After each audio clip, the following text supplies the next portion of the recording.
Isn't it beautiful? This is a time-lapse video of a sunset shot from an iPhone SE. It was created with the time-lapse mode in the default camera app. At initial glance, it looks great, but let's look closer. This video shows 4 lessons that I learned while shooting time-lapse videos with my iPhone. The first is keeping the camera steady. I thought I was doing that while using my tripod. There's also a great Photox TV video about the pocket tripod. So I didn't think that there would be a problem here. Yet I was surprised to see a slight camera wobble. That's the wind. With the tripod fully extended and a big flat surface to catch air, that can cause some camera shake. So if you're a perfectionist about your time-lapse photography, this is a factor that can affect the quality of your videos. This leads to the next lesson.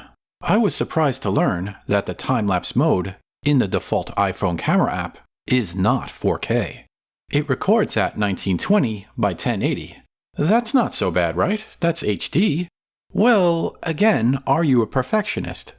If you're uploading these images to a social media website just for fun, then it might not be a problem. Actually, the lower resolution might be great for keeping the file size down. That means quicker uploads and less storage space required on your iPhone. But if you're creating time-lapse videos to earn some money, like through a content licensing website, then it might matter. That extra bit of quality might be why your video is picked over someone else's. Many of the videos at Photox TV were produced at 4K. Including the one you're watching now. YouTube shows a little 4K badge, so that's the target resolution for this channel. That's why an alternate method for producing 4K videos was needed. To which you could say, Mike, go buy a real camera. However, as the saying goes, the best camera you have is the one that you have with you. I was looking for a way to get the most quality out of my iPhone, since that's usually the camera that I have with me. Fortunately, there is a way to create 4K time-lapse videos. I simply record a video as normal in 4K resolution and then speed it up in Final Cut Pro. All I have to do is customize the clip speed. This can also work with iMovie on the Mac. But I wasn't able to do that with iMovie on the iPhone. With the mobile app, I could double the speed of the clip, but not go beyond 2x speed.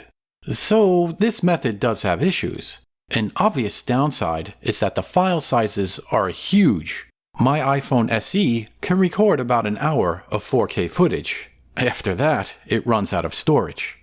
Also, this method involves editing, which can be time-consuming. Another thing I learned is that iPhone cameras are not equal. This still picture is almost like daytime.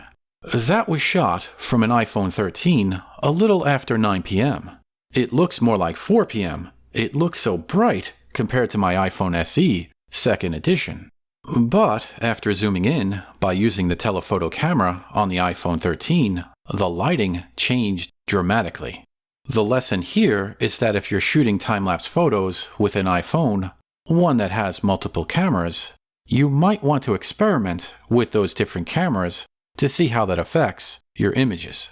Anyway, those were 4 lessons that I recently learned about creating time-lapse videos with an iPhone. Thanks for watching.